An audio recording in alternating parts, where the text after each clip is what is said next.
राहुल गांधी जी इतिहास के बहुत ज्ञाता हैं, तो आज राहुल गांधी से मैं कुछ सवाल पूछना चाहता हूँ।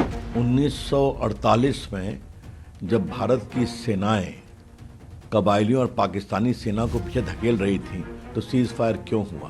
तो जब ईवीएम से वो जीते तो ईवीएम ठीक, और जब जनता उनके खिलाफ जाए, मोदी जी का सम्मान, ईवीएम खराब। और 24 में आपका नंबर और नीचे होने वाला है। थोड़ा अंदर झांकिए, चुनाव आयोग को ब्लेम करना बंद करिए। अब तो बिहार के लोग ही नीतीश बाबू को सुनना बंद कर दिए हैं। अब जा रहे हैं काशी में ज्ञान देने, हरियाणा में। स्वागत है। 2024 में कोई वैकेंसी नहीं है। राहुल गांधी जी इतिहास के बहुत ज्ञाता हैं, तो आज राहुल गांधी से मैं कुछ सवाल पूछना चाहता हूं। 1948 में जब भारत की सेनाएं कबायलियों और पाकिस्तानी सेना को पीछे धकेल रही थी, तो सीज फायर क्यों हुआ?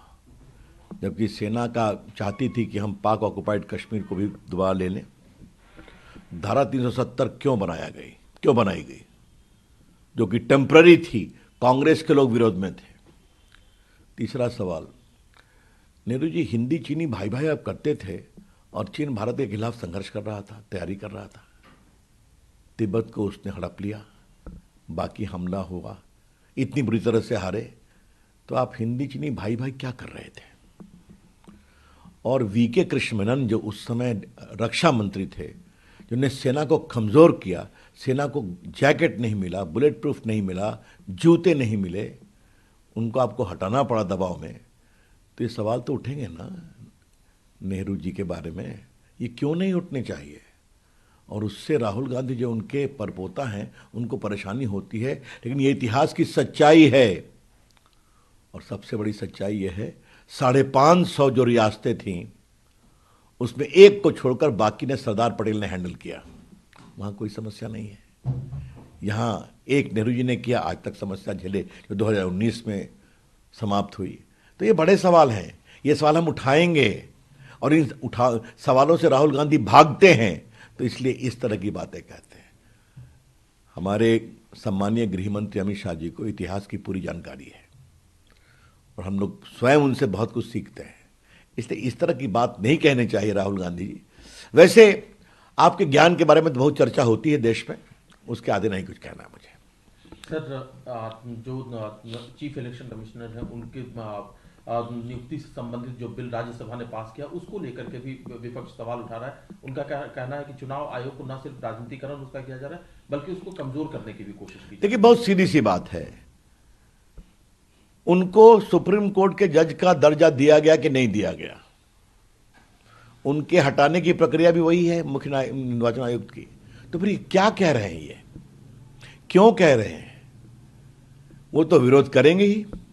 आज हमें एक चीज बताइए, इलेक्ट्रॉनिक वोटिंग मशीन से तो देश का इतना बड़ा सम्मान बढ़ा है लोकतंत्र का। मैं बिहार से आता हूं, कितना वहां लाशें गिरती थी जब बूथ कैप्चरिंग होती थी। बंगाल में आप देखते हैं नगर निगम चुनाव में, तो इसी ईवीएम से मुलायम सिंह बने मुख्यमंत्री, अखिलेश यादव बने मुख्यमंत्री, तेजस्वी यादव हैं deputy chief minister, Mayawati ji ने बनी मुख्यमंत्री, ममता जी बनी मुख्यमंत्री, और मनमोहन सिंह भी तो इसी से प्रधानमंत्री बने थे। तो जब ईवीएम से वो जीते तो ईवीएम ठीक, और जब जनता उनके खिलाफ जाए, मोदी जी का सम्मान, ईवीएम खराब। ऐसा कैसे चलेगा भाई? तो उनकी पूरी सोच बहुत बेमानी सोच है। मैं ऐसे शब्द का, कड़े शब्द का प्रयोग कर रहा हूं। लोकतंत्र में जनता का विश्वास जीती है। अभी तीनों प्रदेश में कहां आप चले गए, और 24 में आपका नंबर और नीचे होने वाला है। तो थोड़ा अंदर झांकिए, चुनाव आयोग को ब्लेम करना बंद करिए। सर, एक सवाल है, नीतीश कुमार 2024 के लोकसभा चुनाव के मद्देनजर वो अपना इलेक्शन कैंपेन जो है वो प्रधानमंत्री के लोकसभा क्षेत्र बनारस से शुरू करेंगे, उसके बाद वो हरियाणा, तेलंगाना, अलग अलग राज्यों में जाएंगे चुनाव प्रचार करने के लिए। पूरा देश घूमे ना, कहाँ मनाही है, लेकिन सुनता कौन है? अब तो बिहार के लोग ही नीतीश बाबू को सुनना बंद कर दिए हैं। अब जा रहे हैं काशी में ज्ञान देने, हरियाणा में। स्वागत है। देखिए, बहुत पीड़ा होती है कि नीतीश जी की स्थिति क्या हो गई है।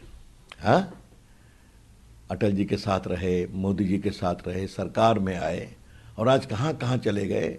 और इन लोग के बीच में इतना बिखराव है। नीतीश बाबू जहां जाएंगे तो बाकी पार्टियां तैयार हैं उनका स्वागत करने के लिए, जो उनके साथ चलने का दावा करती हैं। तो ये लोग जहां घूमना है घूमे। 2024 में कोई वैकेंसी नहीं है और देश मोदी जी को और निर्णायक बहुमत भाजपा के साथ देने